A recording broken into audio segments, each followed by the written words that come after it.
Hello दोस्तों, मैं Ishwar Prajapati my channel Maruti information पर भारत और चीन के बारे में अहम जानकारी लाया हूं। जी हां दोस्तों, अमेरिकी विदेश मंत्री माइक पोम्पियो का बेहद ही अहम बयान आया है। लद्दाख में भारत और चीन के बीच चल रहे सैन्य गतिरोध के बीच अमेरिका के विदेश मंत्री माइक पोम्पियो ने ड्रैगन की सेना के मूवमेंट के बारे में अहम जानकारी दी है। पोम्पियो ने कहा कि चीन ने भारत के साथ लगी अपनी वास्तविक नियंत्रण रेखा पर सैनिकों की तादाद बढ़ा रहा है।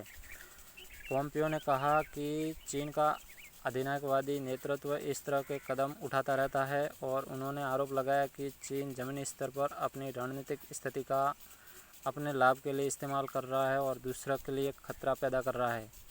दोस्तों, अमेरिकी विदेश मंत्री ने शो के दौरान कहा, हम आज भी देख रहे हैं कि चीन की ओर से बड़ी संख्या में सैनिक उत्तर भारत में वास्तविक नियंत्रण रेखा पर तैनात किए गए। चीन की कम्युनिस्ट पार्टी लगातार कोरोना वायरस को लेकर सूचनाएं छिपा रही है।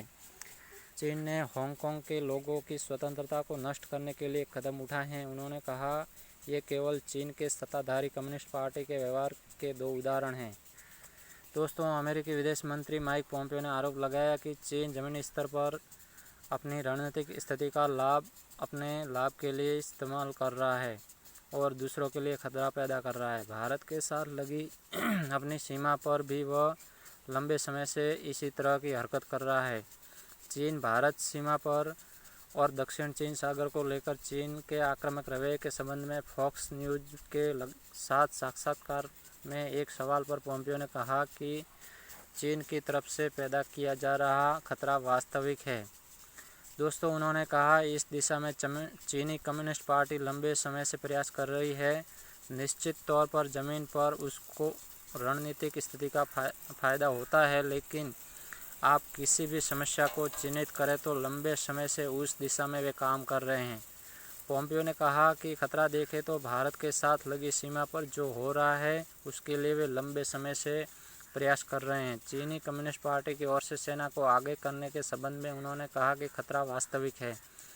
दोस्तों, माइक पोम्पियो ने कहा कि चीनी राष्ट्रपति शी जिनपिंग अपनी सेना की क्षमता को बढ़ाने के लिए को लेकर प्रतिबद्ध हैं। हमारा रक्षा विभाग भी मानता है कि यह खतरा वास्तविक है। चीन के राष्ट्रपति जिनपिंग सेना के प्रमुख भी हैं। पोम्पियो ने कहा, मैं आश्वस्त हूं कि राष्ट्रपति डोनाल्ड ट्रंप के नेतृत्व में हमारा रक्षा विभाग, हमारी सेना, राष्ट्रीय सुरक्षा के हमारे प्रतिष्ठान हम उस स्थिति में बनाए रखेंगे जहां अमेरिकी लोगों की रक्षा कर सकते हैं। भारत, ऑस्ट्रेलिया, दक्षिण कोरिया, जापान, ब्राज़ील और यूरोप समेत दुनिया भर के हमारे सहयोगियों के साथ हमारी अच्छी भागीदारी है। दोस्तों, उन्होंने कहा कि चीन की कम्युनिस्ट पार्टी 10 साल पहले की पार्टी से बिल्कुल अलग है। पोम्पियो ने कहा, सूची बहुत लंबी है, चाहे अमेरिका के बौद्धिक संपदा के अधिकार को चुराने का मामला हो, अमेरिका में लाखों लोगों की नौकरी को बर्बाद करने का मुद्दा हो, दक्षिण चीन सागर में समुद्री मार्ग में खतरा पैदा करने का हो। चीन ऐसे कई कदम उठा रहा है। साथ ही जिन स्थानों पर सेना की तैनाती का अधिकार नहीं है वहाँ भी चीन उसकी तैनाती कर रहा है। दोस्तों, यह कहना है अमेरिकी विदेश मंत्री माइक पोम्पियो का।